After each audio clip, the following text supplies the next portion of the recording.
Welcome to this episode of Bounded in a Nutshell. Remember to take a moment to click on the link below to donate to a very special organization. Figure Skating in Harlem is the first organization in the world to combine the power of education with the grace and discipline of figure skating. It is dedicated to developing confidence, leadership, and academic achievement in young girls from low-income backgrounds. The numerous stories of success from its alumni owe a great deal to the unique blend of mentoring and self-expression that is championed by FSH. Remember, no donation is too small or too large to keep the dream alive for these exceptional young girls. Thank you very much. Enjoy the show. Can we have everybody else, at least for while Julia's working, to turn off your camera so you can just see the two of us? Thank you so much. And I'm gonna turn mine off too for now. I'll have my volume, but not my video. Okay, Julia? Yes, wonderful. All right, let her rip. Great.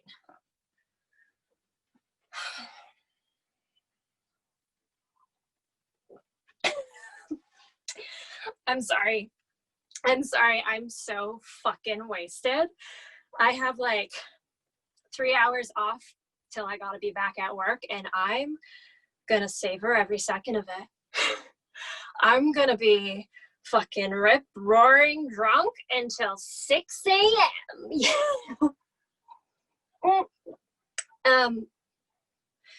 No, maybe 5:30 a.m. Yeah, and then it's 4 shots of espresso and I'm back. I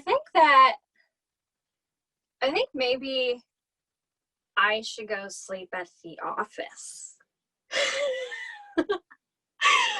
It wouldn't be the first time. Like, dude, I sleep at the office all of the times, every time.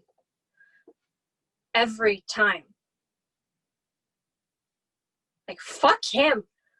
I work my fucking ass off and I'm amazing. I'm like the best assistant ever. Like, the shit I do for him, like, he is so fucked up. Like, do you even realize? Do you even know what I do? When he says to me, I'm gonna make so much money off of that fucker when I write my memoir about him. Like, joke's on you, you fucking...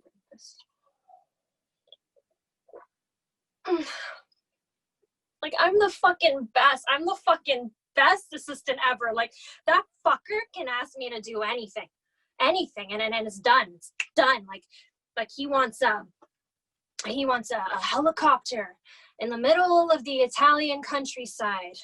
Done. He wants a Grammy-winning boy band to like pull rabbits out of top hats at his kid's Sweet 16. Done. He wants me to dance on his head like Gene Kelly. I'll do it.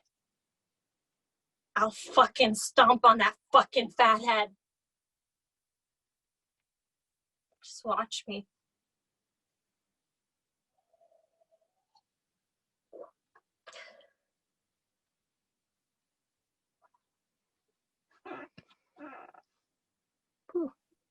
Okay.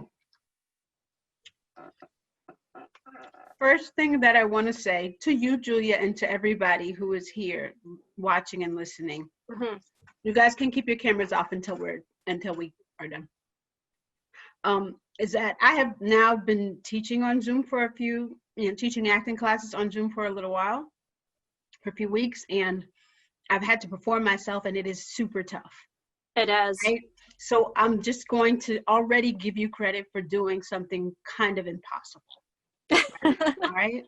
So I appreciate your preparation. I appreciate your focus. I know this is not easy. So know all that going in. Okay. We're fighting uphill. Yeah. With this. Okay. So that goes without saying. So let me ask you some basic questions about the monologue that you just did. So Yeah, sure. where is she? She's at a club, but I didn't want to be like shouting the whole time. Mhm. So I'm kind of picturing her like in a quieter area of the club. Of the club. That's fine. Maybe like by the coat check where the music's not really. Mm-hmm. And coming where are we meeting her in life? What's happening that she is at this club and she is really So it's drunk? kind of like, it's like an epilogue of the play. So it's not related to, I mean, it's related to the other scenes, but it's not like in sequence, but she's just blowing off steam at the club. She's an assistant to a high-powered executive, kind of like a Harvey Weinstein character. And this is like the first time in forever she's like blowing off steam. Mm-hmm. I like this idea of a Harvey Weinstein character because that really has big stakes to it, right? Mm-hmm. Because behind it, there's some thought that maybe what she's doing, she ought not to be doing, right? Yeah. So that's nice. I like that. I would keep that specificity of that. I think I would have it when you start. Okay. You know what I mean? It's always good to have an in when you start a monologue or when you have to do these kind of silly things, is to already have in your mind what it is that you're up against and what it is that you want. Be thinking of that before you even begin, because it'll give you something to work on other than like, how do I look? Am I going to do this right? Am I going to fuck this up? I'm nervous, blah, blah. It gives you something better to do, which is actually like work on what you're supposed to be doing, right? Okay, so there's that. And can I ask you personally, what connected you to this? Because I don't know you very well. I know we don't have that much time, but just briefly, can you tell me what interests you, or what jazzes you about this? I think I was like a receptionist for a long time. So I feel like personally connected to that in a way. I mean, I've never dealt with someone like a Harvey Weinstein kind of character, but my heart goes out for everyone who's been through that. And I mean, just as a woman in general, just having to deal with that on a daily basis and minor microaggressions to like different things. So I feel like it's ingrained in all of us a little bit. So it's like, it seems to me then maybe what this is about is power, right? Mm-hmm. It's about power. And it seems to me that somebody who you've decided that maybe you're gonna get trashed all the way to the morning. Yeah. Maybe we can make a decision that's your superpower. Okay. You know, that you can operate. You can operate under these conditions. You can operate under the fact that, you know, that I feel like in this case where let's say in a Harvey Weinstein situation where you really don't have, it's get this, do this, shut up, don't ask questions. I don't care if you're morally compromised, you're going to do it. But in this situation, you do have control, right? You have control on how you live your life right now until you get into that office, right? Yeah.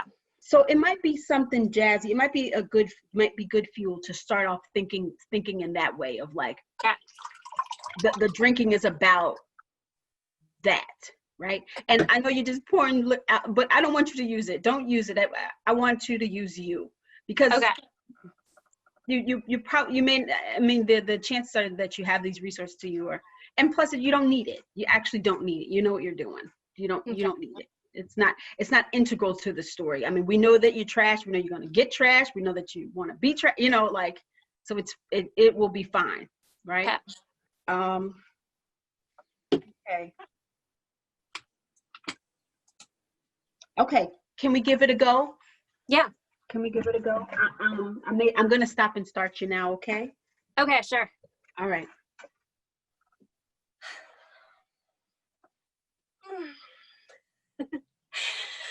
I'm sorry. I am so fucking wasted.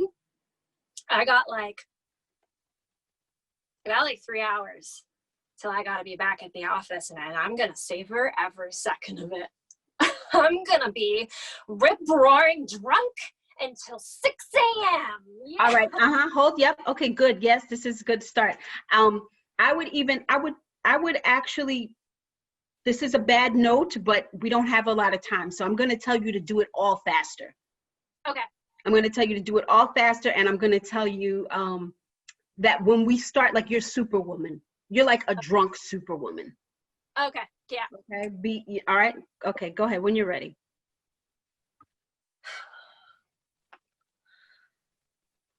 I'm sorry. I am so wasted. I got like 3 hours off till I gotta be back at the office, and I'm gonna savor every second of it. I'm gonna be like rip roaring drunk until 6 a.m. No, 5:30 a.m. And then it's 4 shots of espresso, and I'm back. Yep, Julia, it's even faster, Julia. And I would really think about like grounding yourself. Like I know that like this much alcohol doesn't ground you, but I think the more you try, I think that you got a better shot than trying to stay in drunk. Drunk is very dangerous to get in because you can't, So what I would do is I would keep myself really, like think for real. As a matter of fact, just put your hands on your hips and put your legs, just do the Wonder Woman stance. And let's just start there. Go ahead. I'm sorry that I'm so wasted. I got like 3 hours off till I gotta be back at the office, and I'm gonna savor every second of it. I'm gonna be rip roaring drunk until 6 a.m. 5:30 a.m. Yep, even that pause. Don't even you don't even have to think about, don't think that long. Don't take that long to think. You don't have to keep your hands on your hips, but I want you to start there, and I want you to really make it very clear that you're going to use this moment for yourself. All right? All right, go ahead. I'm sorry that I'm so wasted. I got like 3 hours off till I gotta be back at the office, and I'm gonna savor every second of it. I'm gonna be rip roaring drunk until 6 a.m. 5:30 a.m. Yeah, 5:30, and then it's 4 shots of espresso, and I'm back. I think that maybe I should go sleep at the office. It wouldn't be the first time, dude. I sleep at the office all the times, every time. Like, fuck him. I work my ass off, and I'm amazing. I'm the best assistant ever. And the shit that I do for him, he's so fucked up. Do you even realize? Do you even know what I do? What he says to me? Yep, keep it going. Keep it going. I'm gonna make so much money when I write my memoir off of that fucker. Like, joke's on you, you fucking rapist. Like, I'm like the best. I'm like the best assistant ever. Like, that fucker can ask me to do anything and I'll do it. Like, he wants a helicopter in the middle of the Italian countryside. Done. He wants a Grammy award-winning boy band to like pull like rabbits out of top hats at his kid's Sweet 16. Done. He wants me to like dance on his head like Gene Kelly. I'll do it. I'll fucking stomp on that fucking fat head. Just watch me.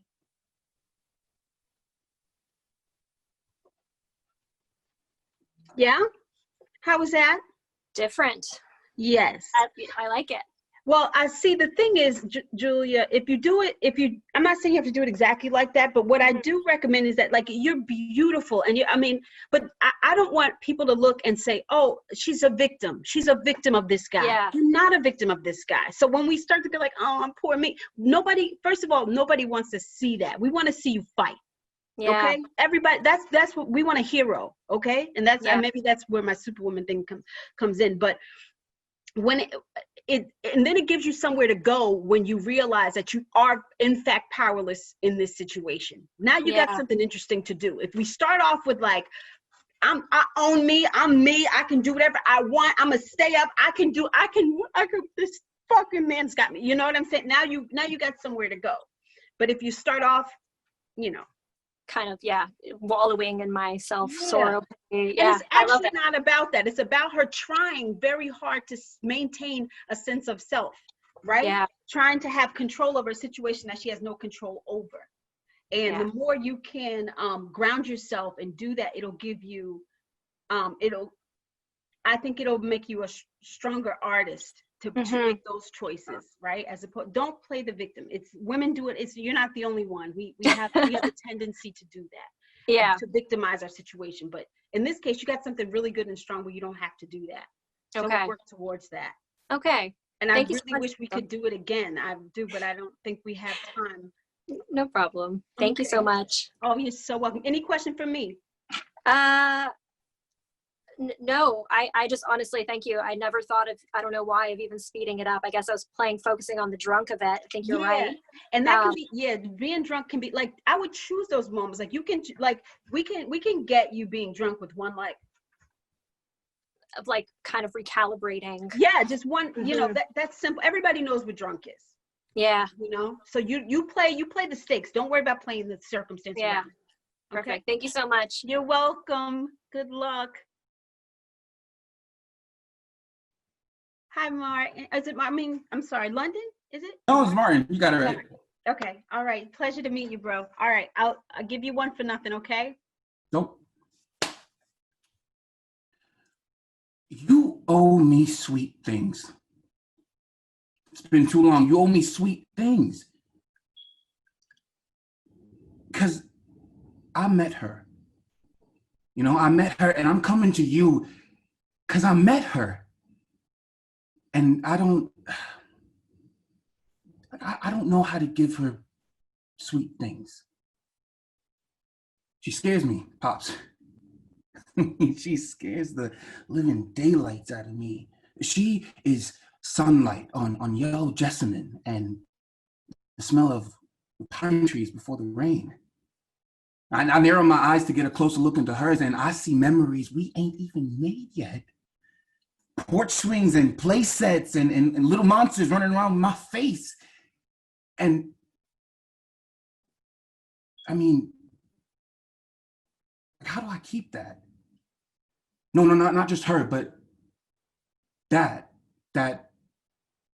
seeing her always like I do right now, Miss.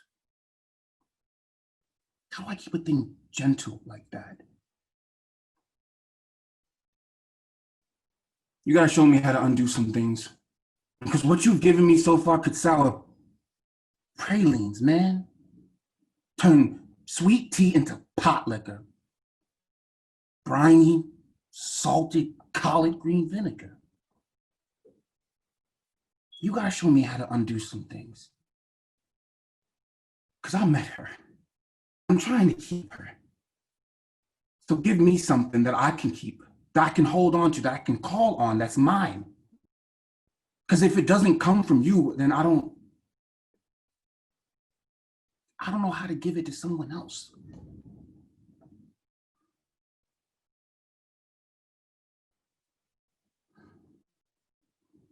But that's it. Oh. Good. Martin, you have such a, like, coming across for the camera, like I say, it's really challenging, but you have such a beautiful spirit, warm, and a great smile, but a warmth from you that is a great asset, right? I have a question about, is it your father that you're talking to? Indeed. Yes. Okay. And my question is, what's happened? Do you say that you've given me so far? It seems like there's been some kind of rift, or he's not been a good father. From what is that? Yeah. Is that right? The right understanding? Yeah, I mean, honestly, the piece is written by it was an original piece written by Donetta Grace for this project I was working on. Yeah. And that's one of the questions I was going to ask you. Like the piece is just this piece, so I'm filling in a lot of the backstory myself, and I'm filling it in based off of my own experiences. And I don't know if that's too limiting or whatnot, but the direction I'm coming to it from is he's a father. I'm the son talking to his father about experiencing something he thinks might be love, but isn't really sure if it is. And does he believe that his unsureness is rooted in something that he was not given from his father? Yeah, something he wasn't taught. Okay. Or yeah. Well, I'll tell you, I think you're onto something in the sense of, Martin, and this is for everybody. You will encounter a lot, especially when you get these TV and film auditions and you just get the sides and they don't tell you anything about what the heck it is and what it's about. Yes, so using yourself and your experience and building a life around it is absolutely necessary in those cases, something very specific, right? So that's what I would, so you're on the right track with that, but I would go further. Like, what exactly, do you know exactly what it is that your father did or didn't do? In the rest, I only did a short piece of it, but in the rest of the piece, the son talks about the father, like watching the father treat his mother, who, you know, together, like treat the woman in his life, the mother in his life, with like disregard. How Not much disregard? just dismissing, just like not really taking the time to tell her, tell him, no, tell, yeah, he's not taking the time. The son has witnessed the father not take the time to tell the mother that he loves her or that he cares about her, Yes. Yeah. Yes. And I think, okay, I think this is a good start, but I don't think it's enough fuel to really give you to Okay. do this well. You know, like generally, oh, he wasn't that nice to her. Okay, that's fine. But we have to up the stakes so that you can, so that this can honestly just be more interesting, Okay. you know? So let's choose right now, what exactly did he, like, so he ignored her, but let's say he ignored her. Maybe he left her. Maybe, yeah. Let's say he ignored her and then he left her, Okay. right? And what happened to her as a result? How did that affect her? Maybe she ended up dying of a broken heart. Okay, that's fine. That's, I mean, and this, you can change this, as you can change this whatever you want, right? But but you have to be specific, and it has to be really, really important.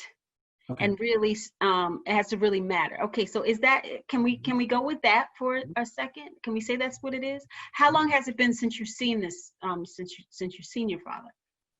That's a great question. 10 years? Okay, well that ups the stakes a lot more too, doesn't it? Yeah.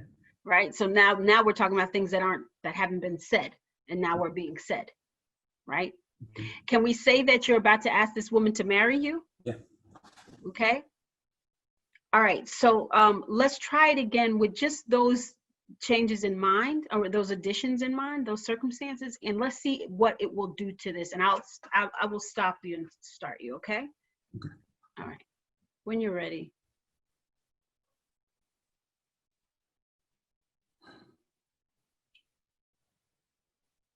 You owe me. It's been too long, man. You owe me sweet things. Because I met her. You know, I met her, and I'm coming to you because I met her. And I don't know how to, give her sweet things. I mean, she scares me, Pops. She scares the living daylights out of me. She is sunlight on yellow jessamine and the smell of pines before the rain. I narrow my eyes to get a closer look into hers, and I see memories that we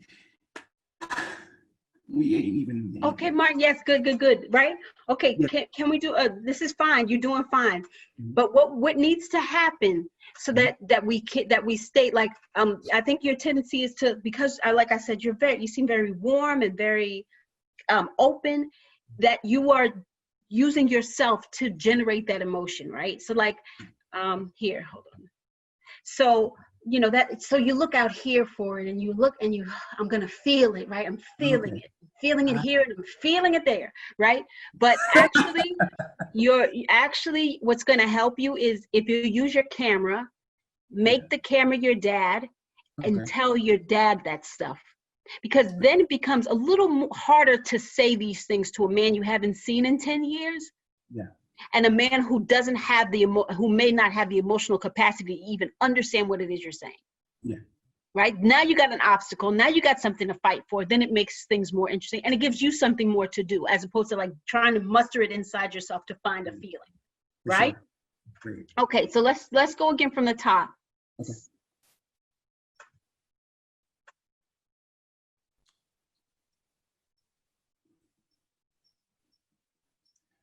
You owe me. It's been too long, man. You owe me sweet things.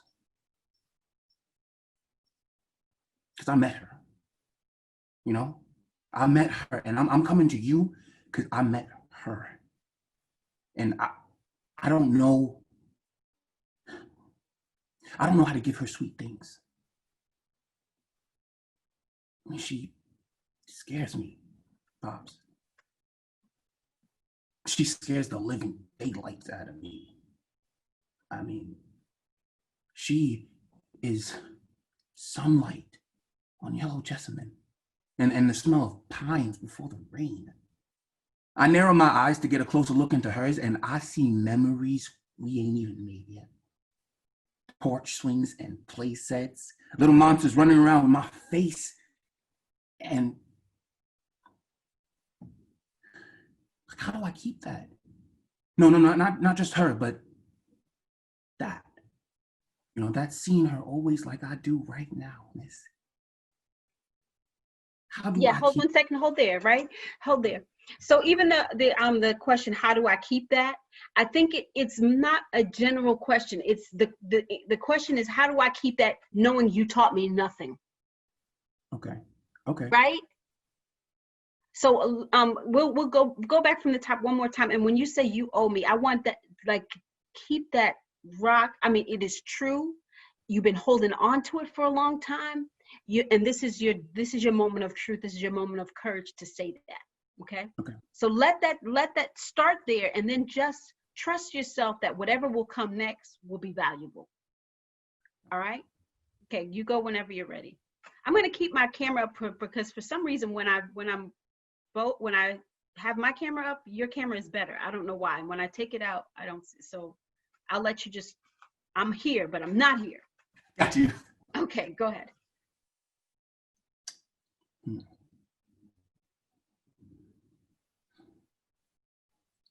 You owe me.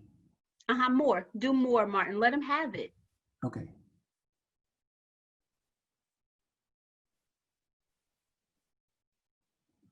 You owe me. I mean, it's been too long, man. You owe me sweet things. Because I met her. And I'm coming to you because I met her. I mean, she scares me, Pops. She scares the living daylights out of me. Stay with him. She is sunlight on yellow jessamine and the smell of pines before the rain. I narrow my eyes to get a closer look into hers, and I see memories we ain't even made yet. Playsets and porch swings, Pops. And little monsters running around with my face. And how do I keep that? No, not just her, but that. Oh, damn. Stay with it. Stay with it. Okay, no, we'll stop. We got to stop anyway. Let's go. Yeah. But you see what I'm saying? You got to have something to do. Then everything else will take care of itself. You don't have to say, oh, this is the moment I cry. This is the moment I do this. No, because we are human beings and we have feelings and emotions. And our job as artists is to just let them go given the circumstances. And the more complicated circumstances you give, the more obstacles you give yourself, the more interesting performance you're going to have. That's beautiful. So my advice to you would be like the emotional capacity that you have and the ability you have to connect to your feelings.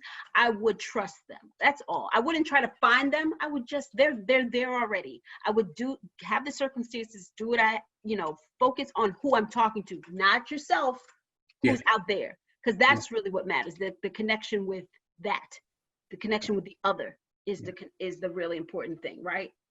And you will get more and you will be able to do more if you focus on that. If you focus on yourself, then you're going to run into a lot of trouble. Yeah, no, I was just going to say that's something I fall into a lot, kind of focusing on what's happening inside as opposed to trying to focus my efforts on communicating. So the specificity, I just want to make sure I'm retaining this great advice, specificity, and then also like obstacles. the obstacle of talking to my father, I didn't really like how difficult it would be to talk to this man who might not understand what I'm going through. Right.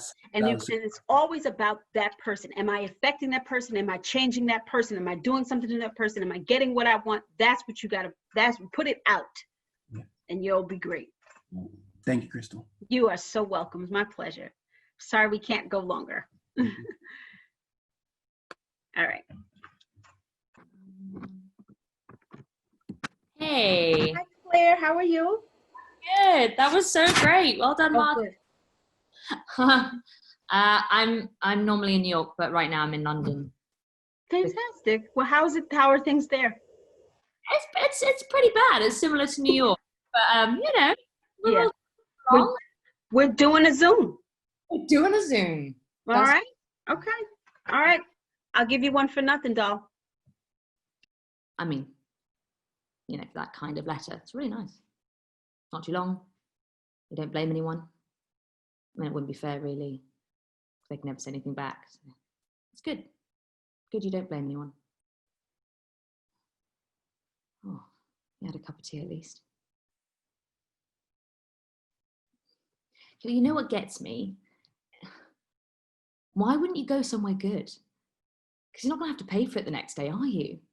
Like, why wouldn't you go somewhere really posh, like the Ritz or the Hilton or something? I mean, that's what I'd do. I'd get a bus to London, see a show, have a nice long jacuzzi, and then fall asleep forever. But be in a 4-poster bed in Egyptian cotton. Not a hotel on a bloody roundabout in this bloody shithole. I'd like to do that. I mean, not drop myself, but yeah, I'd like to go somewhere. Although most days, by the end of the day, I just want to sit down or go for a walk in the park even. Or someone who wet shaves, likes to buy me things and isn't a bastard. Someone to talk to that's not dead. The manager calls me the angel of death. I don't know why it's always me who finds. I mean, I do think there's something wrong with me. I mean, there must be. Why can't the thing that makes me different be a nice thing? Like, oh no, you're special because you're pretty or something. Or, someone who just people want to take care of.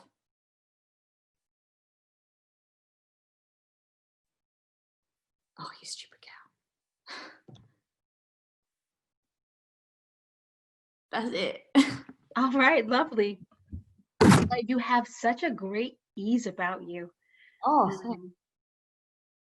such a comfort level with yourself that really comes through even this very strange situation we're in. I like it so much. I'm gonna cut right to. I was gonna ask you something else, but I think I just want to cut right to do work in something a bit. The only question I want to ask you is, who is it that you're talking to? It's a dead body. It's a dead body. Jim. Dead bodies are no fun. They're no fun, and it's hard to get something from them. That's it. Okay. So can we for fun, can we say that this person is alive, and did you know this person when the person was living? No, so she's a maid and she's walked in. And you always find the dead people. Yeah. So she's in the hotel. But they all right. Are only friends. Okay. All right. I'm gonna take it back then. Can we just endow this body? Have you ever been so incredibly jealous of someone? Yeah. Yeah. Can you bring that to this, like, on 11? Yeah, I'll try. Yeah. Okay, don't twist your mouth. You can do this. You're gonna try, and it might be a complete failure. It might be the dumbest note I've ever given. It might not work at all. But I think what it might activate. We don't have time to talk about all that. So why don't you just try it? Okay. I mean, like for real, like, I want everything that you have.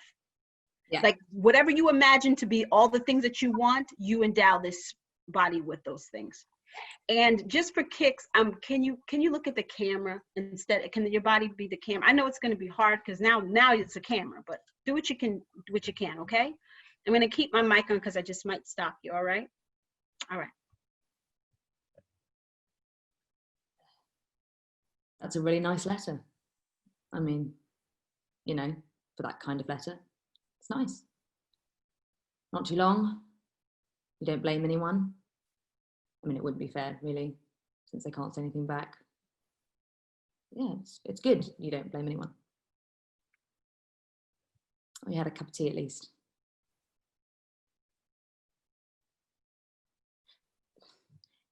You know what gets me? Why didn't you go somewhere good? Because you're not going to have to pay for it the next day, are you? I mean, why? Yeah, hold 1 second, Claire. Yes, that's good. But I want you to start that rage of like, you had everything that I would like to have, and you had the nerve to write a fucking letter in a shitty hotel and kill yourself when I would give my left tit to live your whole life. And do that from the start. Right? Yeah, that's a really nice letter. I mean, you know, that kind of letter, it's good. Not too long. Don't blame anyone. You know, wouldn't really be fair because they can't say anything back. So yeah, it's good you don't blame anyone. Oh, you had a cup of tea at least. You know what gets me? Why didn't you go somewhere good? Because you're not going to have to pay for it the next day, are you? Why didn't you go somewhere really posh, like the Ritz or the Hilton or something? I mean, that's what I'd do. Get a bus to London, go see a show, have a nice long jacuzzi, and then fall asleep forever. But, you know, at least it'd be a 4-poster bed and like Egyptian cotton. You know, not a hotel on a bloody roundabout in this bloody shithole. Yep. Okay. Yep. It's good. That's good, Claire. But I want you to, do you have a piece of paper there by any chance? Just a piece of paper. Okay. Just any kind of paper. Okay. Can that paper be that letter? Yeah. Okay. So you can either look at the paper or you can look at the camera. You can't do anything else. Paper or camera. Paper or camera. That's it. Cool. From the top? Yes, please.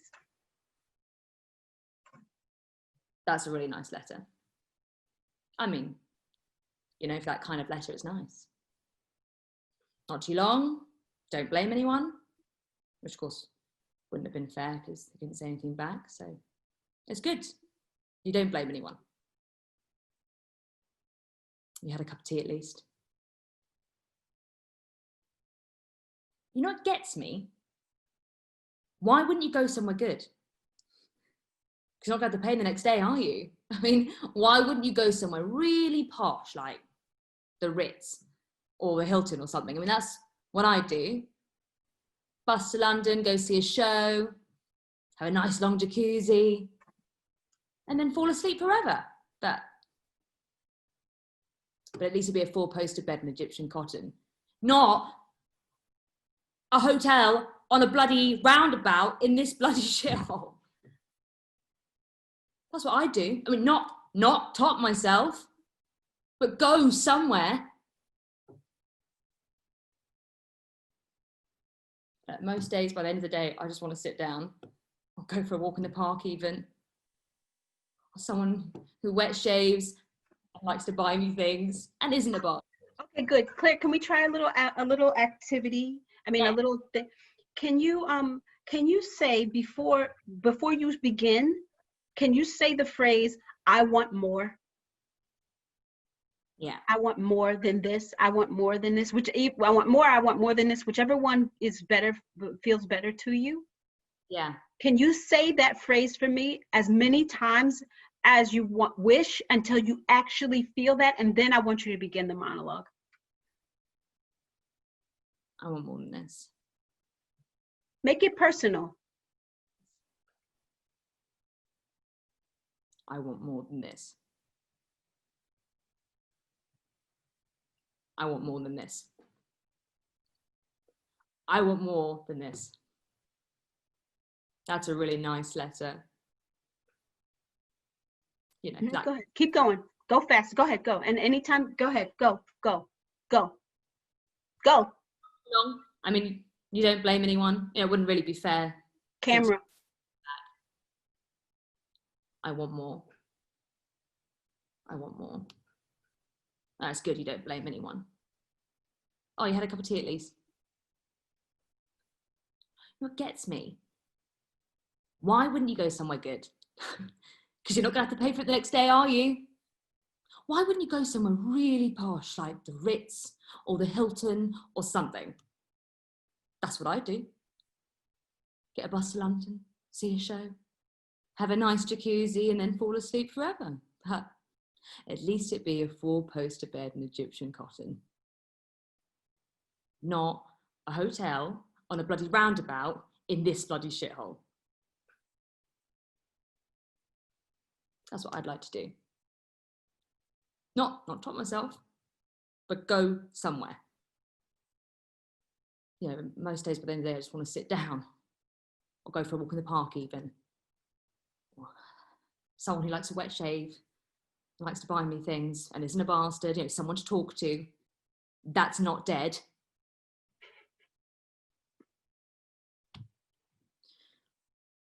You know, the manager calls me the angel of death. I don't know why, it's always me that finds. I mean, I do think there's something wrong with me. I mean, there must. Don't give up. There must be. You know, why can't the thing that makes me different be a nice thing?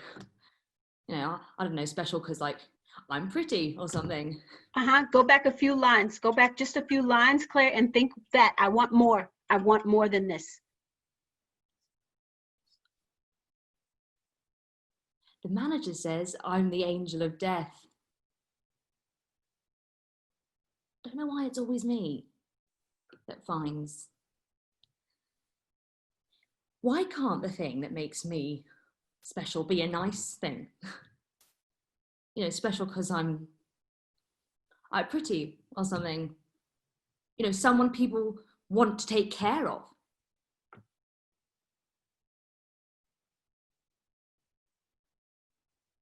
Oh, you stupid cow. Yep. Okay. Hold. Yeah. I'm good. I'm sorry. You gotta stop. Okay. Where? How was that? It was great. I wish we could keep going because I kept do too. moments and then losing it and finding moments and then losing it. But it was so great. Just thank you. You're welcome. But you know what, Claire, what it really is about? Like you are afraid that whatever, this is just my observation. I just met you, but I know the feeling of being an artist and being like, what that ticking thing that's inside of me, if I let that fucking thing out, what will possibly occur?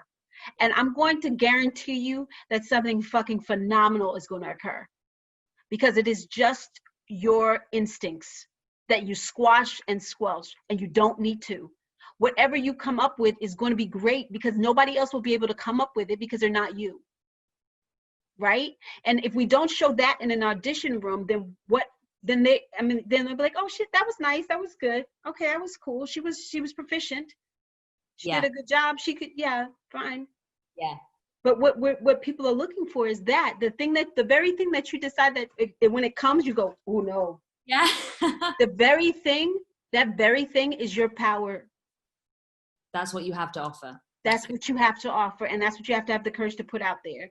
Some people will love it, some people will not, but guess what? You, at the end of the day, what you'll be able to say is, I gave my all. And I own that.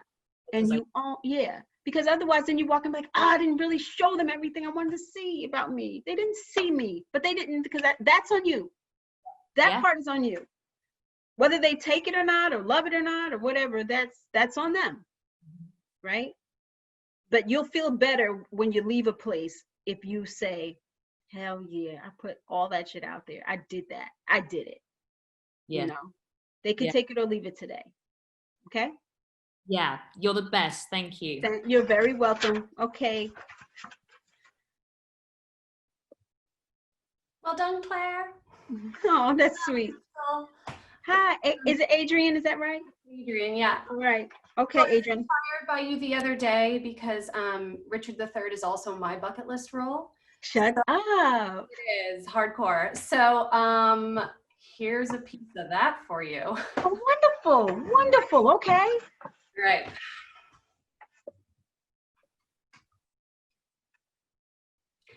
Now is the winter of our discontent made glorious summer by this sun of York, and all the clouds that lowered upon our house in the deep bosom of the ocean buried. Now are our brows bound with victorious wreaths, our bruised arms hung up for monuments, our stern alarums changed to merry meetings, our dreadful marches to delightful measures. Grim-visaged war hath smoothed his wrinkled front.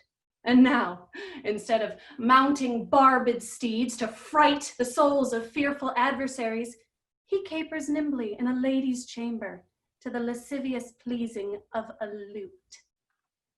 But I, that am not shaped for sportive tricks, nor made to court an amorous looking glass, I that am rudely stamped and want love's majesty to strut before a wanton ambling nymph, I that am curtailed of this fair proportion, cheated of feature by dissembling nature, deformed, unfinished, sent before my time into the breathing world, scarce half made up, and that so lamely and unfashionable that dogs bark at me as I halt by them.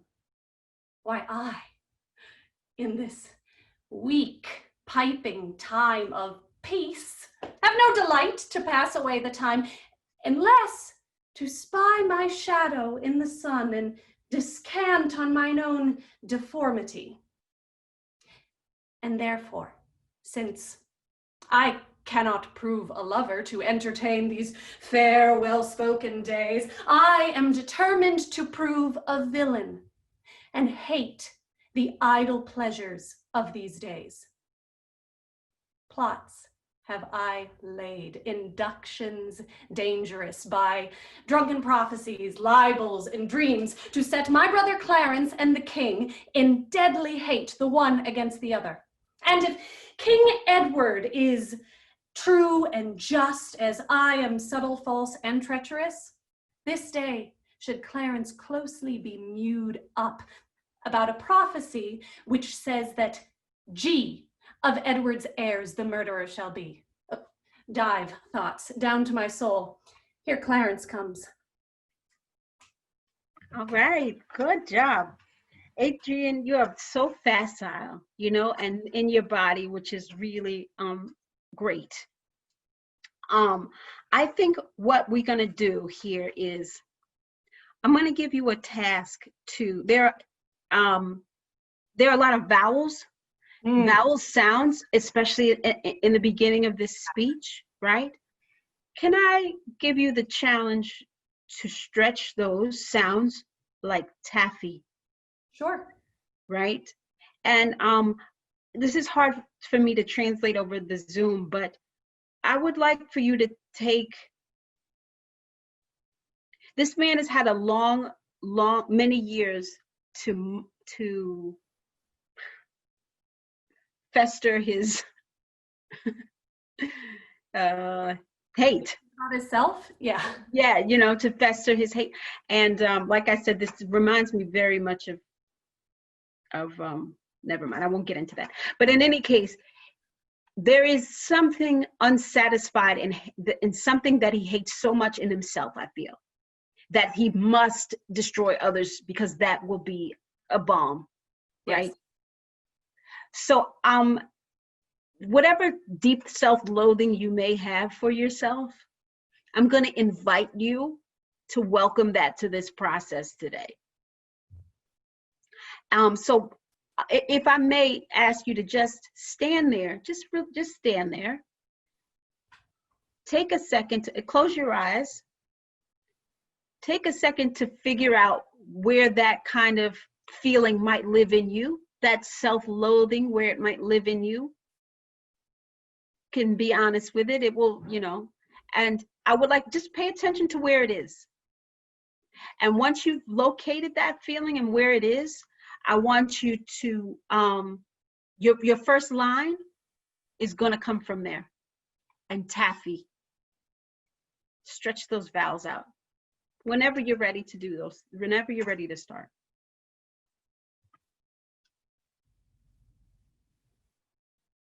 Now is the winter of our discontent made glorious summer by this son of York, and all the clouds that lowered upon our house in the deep bosom of the ocean buried. Yes, love it, love it. Okay, do you have a chair? Do you have a chair? Can you sit down and get, I'm sorry, I'm making you move your camera. Now, you've done it so wonderfully. Get real comfy in it. Get real comfy in that chair. Super comfy. Stretch out your legs. Same thing. And think about the contrast of these things, right? Think about the things that it is that you really, really like, right? The winter, the discontent, and the other, and then there's the other things, right? Yeah. We can make fun of those other things in whatever way we want. Okay? All right, go ahead. Now is the winter of our discontent made glorious summer by this son of York, and all the clouds that lowered upon our house in the deep bosom of the ocean buried. Now are our brows bound with victorious wreaths, our bruised arms hung up for monuments, our stern alarums changed to merry meetings, our dreadful marches to delightful measures. Yep, good. Okay, hold there. Really good, really good. How's this feeling so far? More grounded. Yeah, yeah. Literally. But Yes. Speaking from a more grounded place, and Yes. interesting to put my positive on what is the negative in the speech, which Yes. I had. Yes. Yeah. Yes. Can we imagine that brother that you're speaking of is right outside your door there? Yeah. And can you utilize, is there a window next to you on the other side of you? There. Yeah. So take it in. Yeah. Yeah. Take it in. And I'm going to also challenge you to surprise yourself vocally. Okay. Does that make sense what I'm saying or no? I just be free to allow whatever happens. Yes. Or let go of the vowels. Is that what you mean? No, do that. But in addition to that, oh, hold on. I'm sorry. Maybe see my face will be better. Do that. And in addition to that, I'm thinking right now it's all riding on this. So what I'm asking you is to challenge yourself to. Yep. Yes. This is a terrible way to give anybody notes, but we don't have time. I have to just, I'm giving you something so you can find something, okay? All good. All right.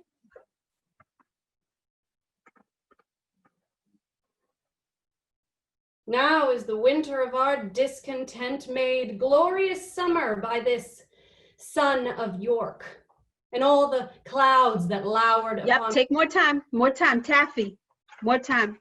Matter of fact, you can start off, let's start off with you looking at that door.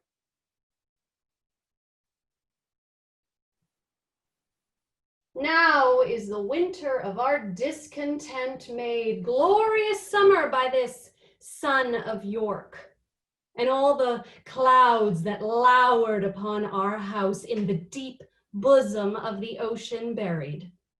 Now are our brows bound with victorious wreaths. Yes, hold. So I think your tendency, Adrienne, is to make it very presentational. Like see what I'm saying, do you get what I'm saying? But it's not it's closer to it being, this is a shitty life I'm living. Yep. These people have screwed me over. Now I have to deal with fucking dancing bitches and like. Yeah. But guess what, everybody? I'm about to fuck all this up. Yeah. Can I be less comfortable in the chair? Can I sit up? I feel like whatever makes you, whatever helps you, you do that. But my goal, what I was trying to get at with that is that he has had a long time to mule this over, and this is we see him privately. Yes. We see who he is privately in this moment, right? Yes. And it's the beginning of the play. So that's what I'm trying to get at. So if whatever makes you feel comfortable, you do that.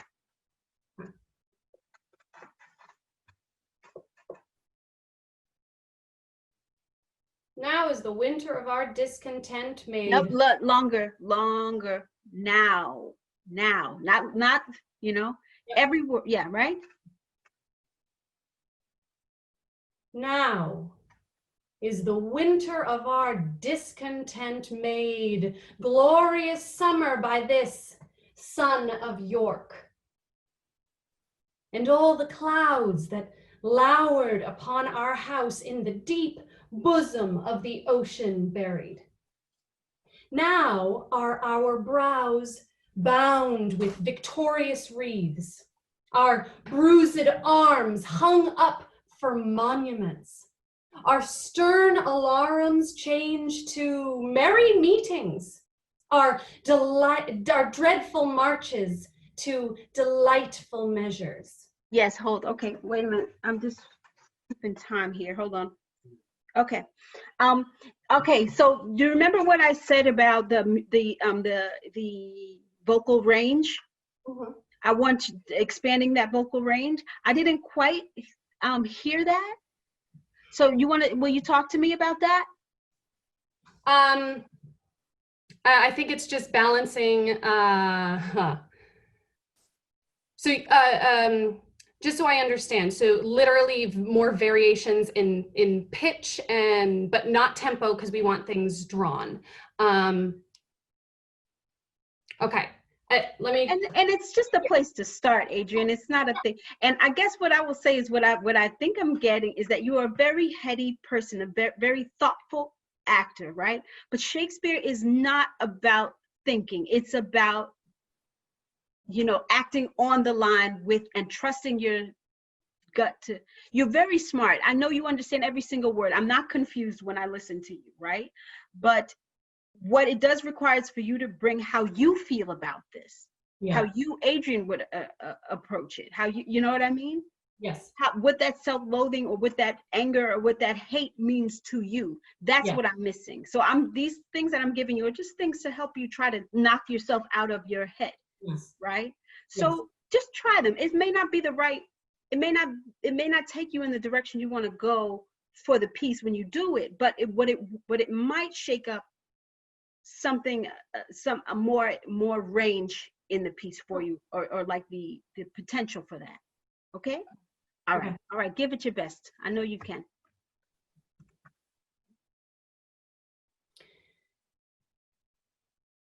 Now is the winter of our discontent made glorious summer by this son of York. And all the clouds that lowered upon our house in the deep bosom of the ocean buried. Now are our brows bound with victorious wreaths, our bruised arms hung up for monuments, our stern alarums changed to merry meetings, our dreadful marches to delightful measures. Grim-visaged war hath smoothed his wrinkled front, and now, instead of mounting barbed steeds to fright the souls of fearful adversaries, he capers nimbly in a lady's chamber to the lascivious pleasing of a lute. Yes. Okay, we got to stop there. But how was that? I think I'm understanding where, yes. And we got to do that all the time, right? Like, I think what happens as artists sometimes, when we especially when we want so badly to do it right, you know, so badly to get it right, so badly to let people see us and be like, oh gosh, I want them to think it's so good, right? But these are the wrong things to focus on, right? Yeah. They're the wrong, and they're like 100% not helpful. But we do it, and you're not I've done it. We've any artist that will tell the truth has done it because we want the approval. But you will get it if you show us you. Yeah. Yes. You know what I'm saying? Yes. And just like I told, I think Claire before, like they'll like it or they don't like it. So what, right? But put it all out there. This isn't your Richard. That's it. That's it. And that's all people want to see. Yeah. That's what good art is. Yeah. Yeah. Question? I mean, greater questions about the piece. I find this one hard because we've been talking about who are you talking to? And so I've really been struggling with that because you're talking to us. That's the fun part. You're talking to whoever's there. Right. It's like audience, like he has no friends, like imaginary friends, God, like who is he talking to? So that's been what I've really trying to be working on. Like, yeah. I would go with he's talking to who's there. Yeah. Yeah. You know, I think always going in yourself and thinking this is for yourself is, you know, I guess Ian McKellen could do it really good or something. I don't know. But, you know, I don't find it helpful. Yeah. To be there by yourself, musing by yourself. You know, we need people to communicate ideas because otherwise we're still used. Yes. Right. Yes. Well, thank you so much. You're so welcome. And you wanna I saw the tail end of that. You're fantastic, Adrienne. Oh, thank you, Brandon. Very good work. Thank you. Thank you so much. Thank you. Hi, Zoe, is that right? Yeah, Zoe. All right, Zoe. I'm 1-0, Toots. Oh, go ahead, please. Go ahead. What were you gonna say? Oh, I was just gonna say I'm holding it down in Queens. Good. Doing okay. I'm doing an Isabella from Measure for Measure. Do but it. So who knows? Okay, I don't know. I have to be honest with you. I don't know this play that well, but we're gonna go with it. This is pretty early on for her. All right. It's good. Okay.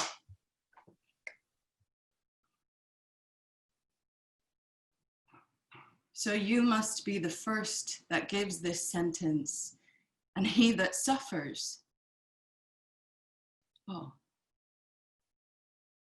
It is excellent to have a giant's strength, but it is tyrannous to use it like a giant.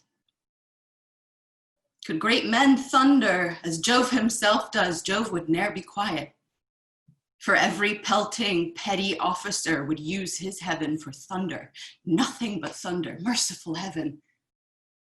Thou, rather with thy sharp and sulphurous bolt, splitst the unwedgeable and gnarled oak than the soft myrtle.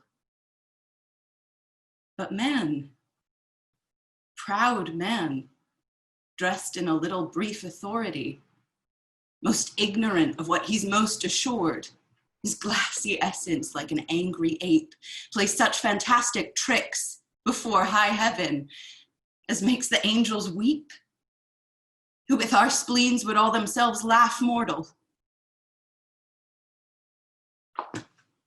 Right. All right.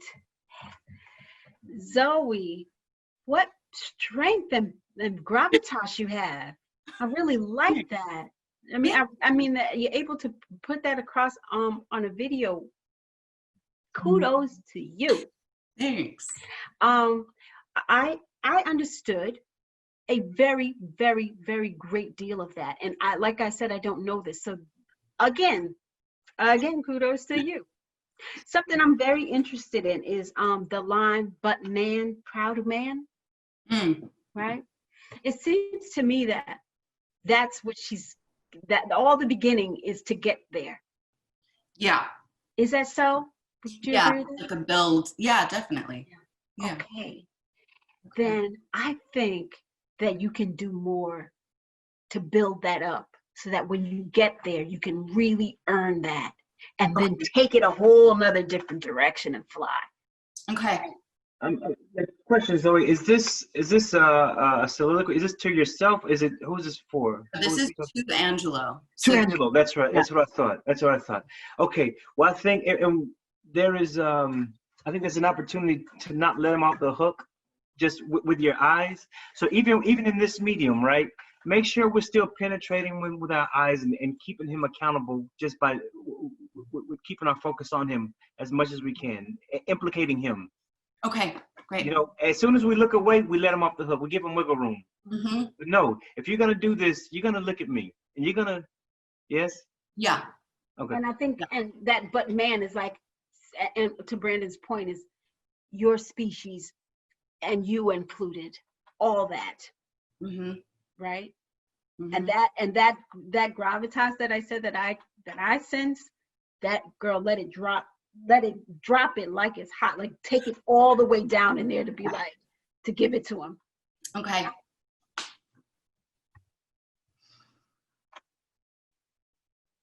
So you must be the first that gives this sentence, and he that suffers.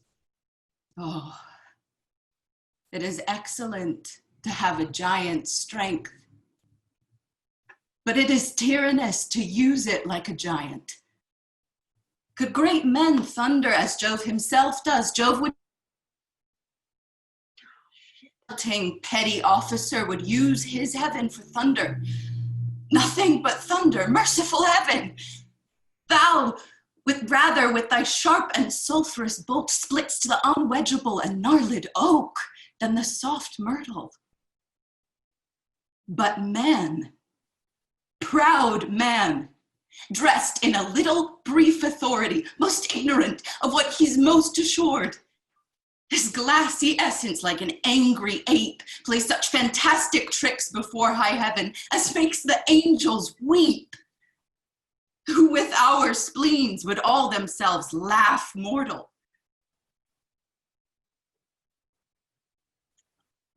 Yes. Okay, let's go. Can we go right again? You're freezing up a bit. Oh. Okay, you're back. Yeah. And if you heard me cursing, I'm sorry, because you were freezing up and I was like, oh no, I was getting so good. Okay. This is going to be another quick note that I would not normally do, but like, I want you to make a meal of this language. Make a meal out of it. It's like something you say like, what he is sure of. What is that?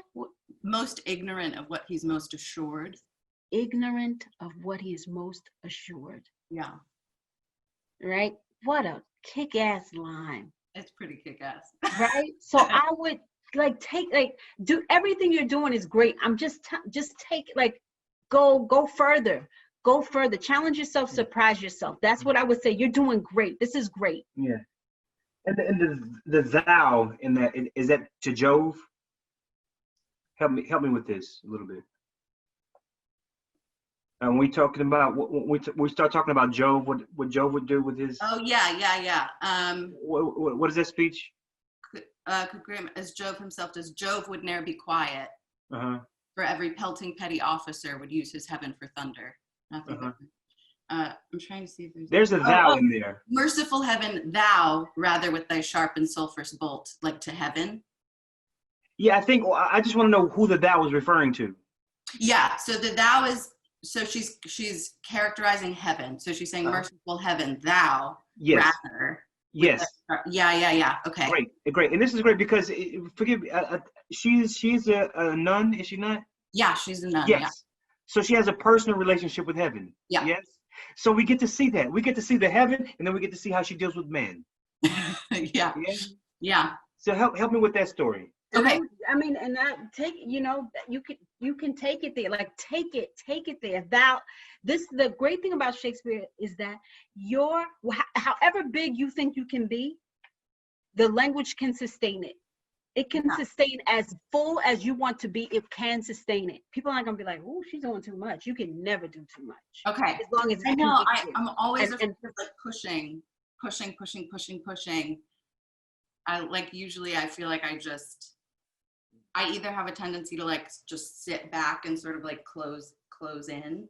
Because I'm always afraid it's going to be too much. So, Zoe, I just met you and you already have conviction. It is clear to me that you have conviction, and it is going to be a strength. And this woman is principled woman, and she has conviction. Yeah. So lean into your conviction. Yeah. Yes. And you have our ear. You have that's the beauty of this. We're going to listen. Yeah. We're going to listen. Yeah. So trust that, and just go big or go home. Come on, in this last 5 minutes. Come on, you got this. Okay.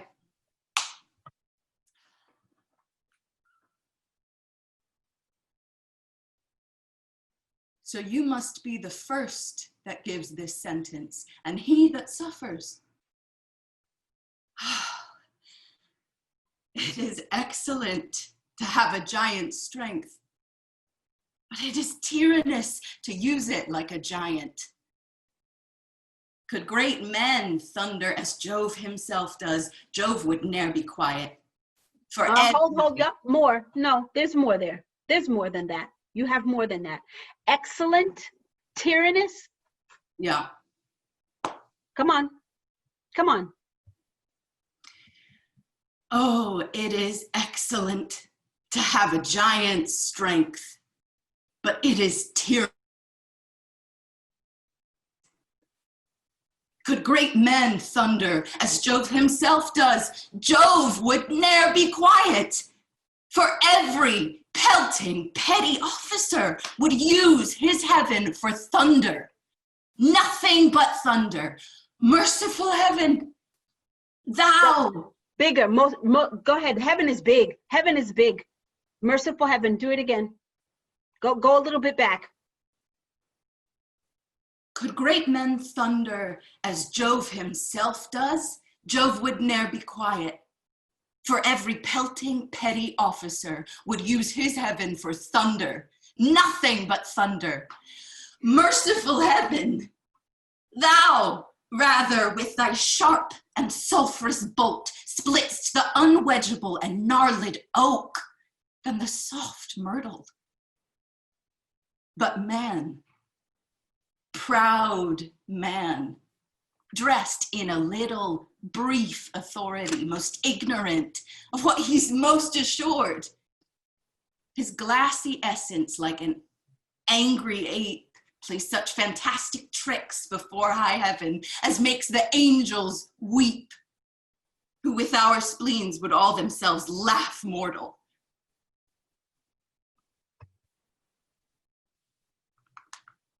Well, you gave up a little bit there. It's so, like, I feel like it's so hard. I feel like when I'm pushing, I just like wash over everything. Well, I don't care if you feel like you're pushing right now. I don't care. I want you to do it anyway. Yeah. Because I didn't ask you to direct. I'm doing that. You're doing that. You can't act and direct at the same time. How's it going up there? No. No. Can't. And we do that and it's not helpful. Yes? Yeah, totally. Do you have one more in you? Yeah, for sure. Let's do this, please. Come on. Okay. Don't waste your time.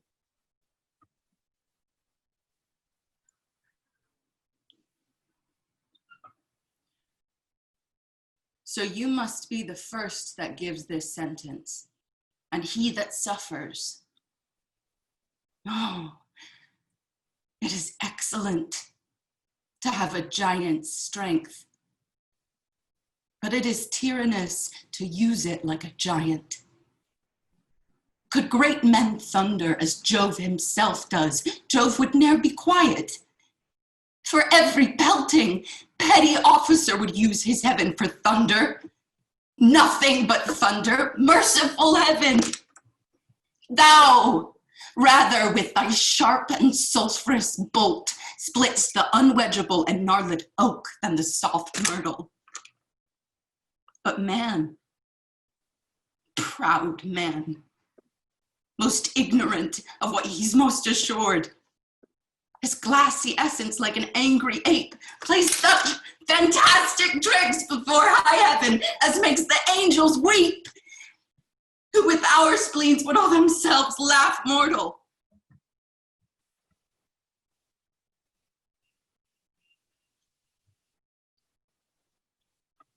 Yes, where you ended is where you ought to have begun. Okay. How was it ever? That was grand. Yeah, and check this out, Zoe. So heaven does what with its thunderbolts? The one who really has the power, heaven does what? It splits the what? Splits the unwedgeable and gnarled oak. Than the so it will go after the big ones. Yeah. Than the what? than the soft myrtle. Yeah. And who are you? What are you? The soft myrtle. You're the soft myrtle. Yeah. And these men are going after the soft myrtle. Yeah. See, they're cowards. They're not going after the oaks. Because but they want to play like they're heaven. They want to play like they're gods. And you're not. But see, real gods, they go after the big ones. Yeah. They go after the oaks. Yeah? Yeah. Yeah. And so you're calling them out for what they are. Yeah. Whew. Yeah. You can do this. You can do this, seriously. You just got to push over that hump. Push over that hump that what you're giving is never too much. It's called drama. It's not called regular. It's not called normal. Okay? We don't go to a night in the theater to see somebody act normal and not be too big or something. We don't do, it's not what it's for. Yeah. It's for us to play out our biggest emotions. Yeah. And merciful heaven, right? You calling on heaven, you're none. You call on heaven to be merciful. Even in this moment, please be merciful, heaven. You're going to intervene and succeed, intercede on this situation, right? Merciful heaven. Who needs mercy right now? You need mercy right now. Me. Yeah? Yeah. Yeah. So in closing, you decide today that conviction that you have is a special gift. That knowing that you have is a special gift that you can give us. We want it. You see us over here like, please give us more, because we see more. We know there's more. Yeah. Don't be afraid to put that out there. Keep practicing that. Practice that. You're going to fail for a little bit because your judge is going to be like, that's too much. That's too big. You're doing too much. You're doing too much. Yeah. That's going to happen. But slowly it will go away if you work on it. Okay. Okay? All right. Thanks so much. You are so welcome. Good luck. Thanks.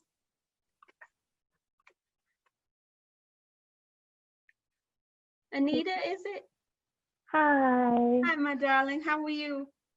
I'm good. You gotta go off. We do what we can on this Zoom chat. Yeah. Heck yeah. Okay, so Brandon, you're gonna get a tag team. I'm gonna probably have to tag out. Brandon went to go turn on. I'm teaching NYU students at the same. I don't know what I was thinking. Okay, but he will be here. Okay. Okay, when somebody gonna be here. Okay. Okay. All right. When you're ready. All right.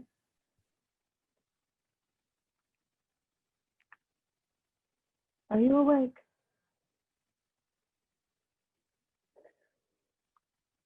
I guess it's just as well you're asleep, because I don't think I came here to talk to you. Just myself.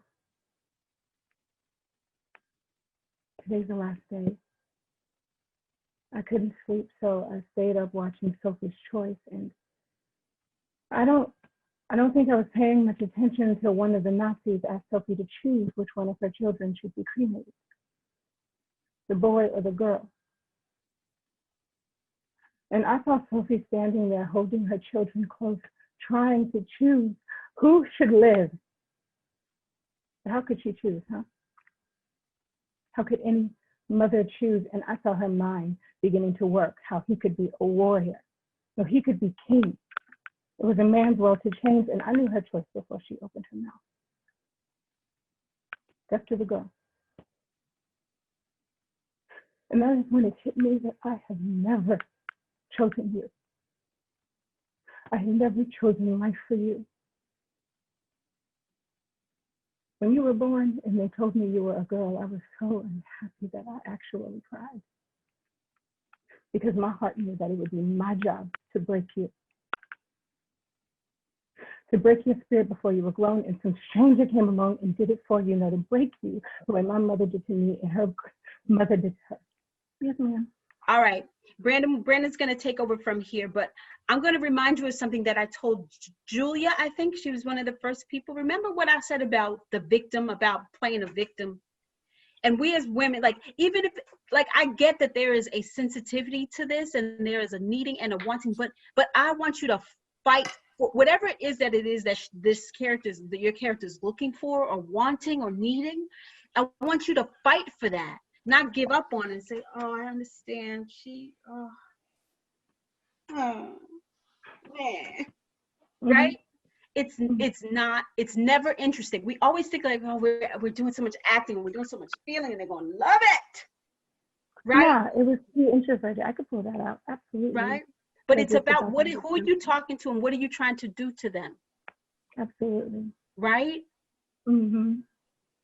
So what's the answer to that question? Forgiveness. And then if I have to beg for a little more to get the energy and the intention of that, I can raise those stakes. Mm-hmm. Absolutely. So your character's looking for forgiveness, you said? Internal. Yeah. And it's a need for her to forgive me. Uh-huh. And can Brandon, can you hear her okay? I can hear her just fine. Yeah. Okay. All right, good. Can you speak louder? Yeah. Okay. Okay. Forgiveness. From who? The daughter? Mm-hmm. Mm-hmm. What did you do? What's reading with it is, she's not even living, but to keep it from becoming so internal. So I think it's great to get that note so I know what's reading and not. I think it's, for me, struggling with keeping it quiet then makes it feel introspective. So I need to figure out a new way to approach that. Yeah. In this situation, the baby's not alive. It's the fetus. And she is talking to and imagining an entire situation that cannot and will not happen. So for me, to make it true to me and what I know, I'm asking for forgiveness, and it's a need of forgiveness for my niece, because that's the closest thing I can relate to in this situation. I see. I think it can be dangerous. Oh, Tanya, would you mind turning your camera off, please? Thank you. I think it's the thing of talking to inanimate things or dead things is never really, like, it's not helpful because it doesn't give you anything to work toward. But yeah. I'm gonna let Brandon take it over. Honey, you good? I'm good. Yeah. All right. Thank you, everybody. I'm so sorry I can't stay, but I'm wishing you all the best. Thank you for your courage. Yeah. Hey, Anita. I'm so sorry to interrupt you. I with some miscommunication there, but we're gonna give you your time here. So yeah, it is tricky, right? But I think that even though it's a fetus, and even though it's a situation that can never happen, that's kind of the freedom. That's kind of the freedom in doing it and getting the forgiveness that you're looking for, because there is nothing to say no. There is nothing to deny you of getting what you're after, right? Even though so in that, it gives us a strength. It gives, in that imagined circumstance, it really gives us a real power to actively pursue this thing that we are most afraid of. You understand what I'm saying? So let's just take it from the top of the monologue again, and so I get a better sense of what we're going after, and then we'll do some adjustments as needed. Okay. Okay. Cool. So when you're ready, you can just start again, and I'll just watch.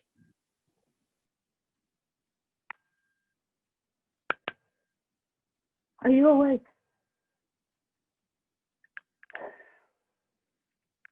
I guess it's just as well you're asleep, because I don't think I came here to talk to you as much as myself. Today's the last day, and I couldn't sleep.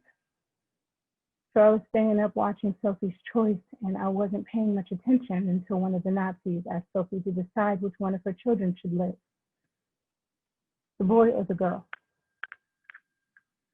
And I saw Sophie's mind beginning to work. God, how could she choose?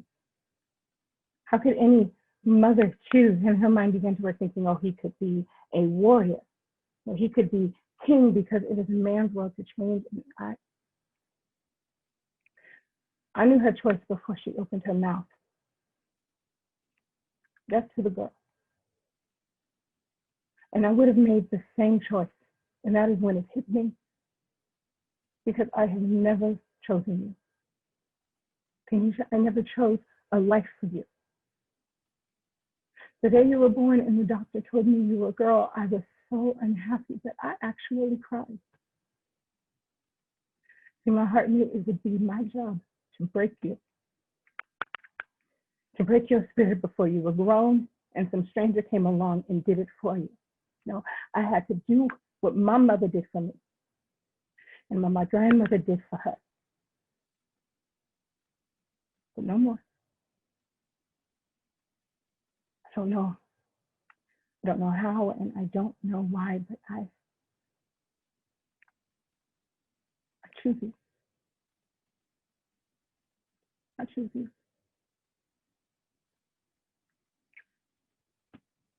That's it. Good. Yeah. Yeah. Yeah. Yeah. Yeah. Yeah. Okay. I understand. I understand. Yeah. So this whole thing is to say, I choose you. Yes? Yeah, This, the entire play is about the disposal of Black women's bodies yeah. and how Yeah. unimportant it is. And this is the ending piece. And Yeah. so she's facing something she never faced and choosing that. Yeah. Yeah. But I Yeah. know that a scene that is all here is never going to play. So I'm trying to figure out how to make sure that it is, whatever the want and the need is strong enough to where it's not here. Yeah. Yeah. And So here's, so in choosing her, who else are you choosing? Me. Yeah. And every other Black woman. This was written after the Anita Hill conviction and how that went. And so it's just all about choosing you when nobody else chooses you. Yes. You know? And so I'm going to start with me. I'm going to do it. I'm going to do it. And so how do you feel about what your mother said and what and your grandmother said? How do you feel about the way they taught you? I mean, that shit's real. Yeah, but how do you feel about it? It's real, but how do you feel about it? It's conditioning, and it is not right. And I think in this moment, it is the acknowledgement, you know, calling a thing a thing of, oh, this is conditioning, and it's BS. Yes, I need to know that. I need to know that's how you feel about it. I need to know that's the antithesis of what you're doing now. They didn't choose you. Your mother, your grandma, they didn't choose you. They chose in a way, in their way they did. In their way, yes, they did. They choose you. They're trying to help you to survive in reality because it is reality. But I think what we're saying today, Anita, is if correct me if I'm wrong, but what I'm saying today is that it doesn't have to be, that doesn't have to be my reality. My mother's reality and my grandmother's reality does not. So the cycle stops right here. I break the chains right here, and I'm going to choose me, and I'm going to choose you. And I need you to know that I was watching this movie when she had to make this choice, and so it's not really about that. I'm using that because it sparked something in me. I'm awake now. My eyes are open because I knew her. I knew what she would do. Because I would have done the same. I know. And so now I'm here to say that I'm the Sophie now, and I choose you, and I choose me. Yeah? So there's power, and there's strength, and there's an affirmation in that. You know what I'm saying? Okay. And it's not a victim. There's no victim here anymore. Yeah. There's a recognition that I was a victim, but I'm not today. Yeah? Yeah. Does the journey this time through, would it start from the very beginning? Like come in with the choice made, or try it with the choice in the center? No. You know, yeah. You know what you're having to say. You know what I came here to do, and so we start and giving this your daughter the understanding, or this unborn thing. You're gonna give her the understanding, right? So in order for me to end up saying that I choose, you have to know. You have to know what I've been through. You have to know what sparked this conversation. I just can't come out and say I choose you because you're not gonna know what the hell I'm talking about. But you have to know where you're going before you start, or she wouldn't start. There's no decision. This is not a decision-making process like, ooh, do I choose you or do I not choose? No, this is, listen to me because I got something to say to you. What? Yeah? And that's active and it's strong. Yeah? Want to give it another go? Absolutely. Let's do it. Can you hear me okay? I can hear you. Yep. Wait.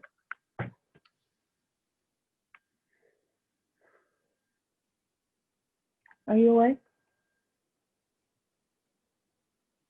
Well, I guess it's just as well you're asleep because I didn't come here to talk to you as much as myself.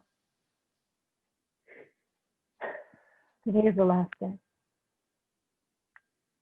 I couldn't sleep, so I stayed up watching Sophie's Choice, and I don't think that I was paying much attention until one of the Nazis asked Sophie to decide which one of her children should live, the boy or the girl. And I saw Sophie standing there holding both of her children close. And how could she choose? How could any mother choose? But I saw her mind beginning to work. Oh, he could be a warrior. He could be king. He could change the world. It is a man's world to change, and I knew her choice before she opened her mouth. I would have made the same choice, death to the girl. And that's when it hit me, Denisha, I have never chosen you. I have never chosen life for you. When you were born and they told me you were a girl, God, I was so unhappy that I actually cried. Because my heart knew that it would be my job to break you. To break you before someone in the world came along and did it for you. To do to you what my mother did to me and what my grandmother did to her. No more, not today. I don't know how. And I don't know why. But I choose you. I choose you. Good. We're gonna do it one more time straight away, Anita. We're not gonna talk about it, but choose really, and it's a glorious celebration. It's a glorious thing that you are finally choosing to love yourself. Yeah, you're not a victim. Claim it, name it. Okay, one more time straight away. Go. Are you sure you're awake? I guess it's just as well you're asleep, because I don't think I came here to talk to you as much as myself. This is the last day. I couldn't sleep, so I stayed up watching Sophie's Choice, and I wasn't paying much attention until one of the Nazis asked Sophie to decide which one of her children should live, the boy or the girl. And I saw Sophie holding her children close, and how could she choose, huh? How could any mother choose? And I saw her mind beginning to work. Oh, he could be a warrior. He could be a doctor. He could be king, because it is a man's will to change, and I knew her choice before she opened her mouth. I would have done the same thing. Death to the girl. And that is when it hit me. I have never chosen you, Denisha. I have never chosen life for you. The day you were born and the doctor told me you were a girl, God, I was so unhappy that I actually cried. But today is the last day. I don't know how, I don't know why, but I choose you. I choose you.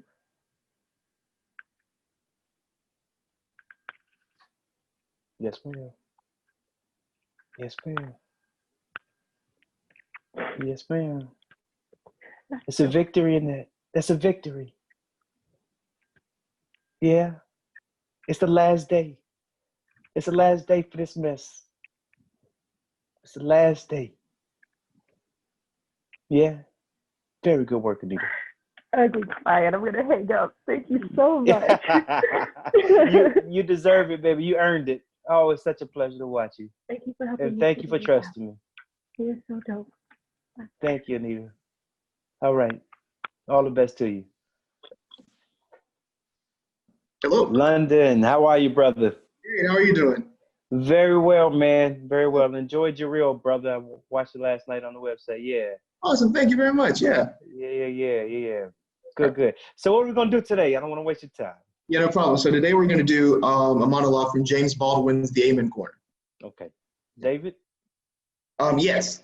All right.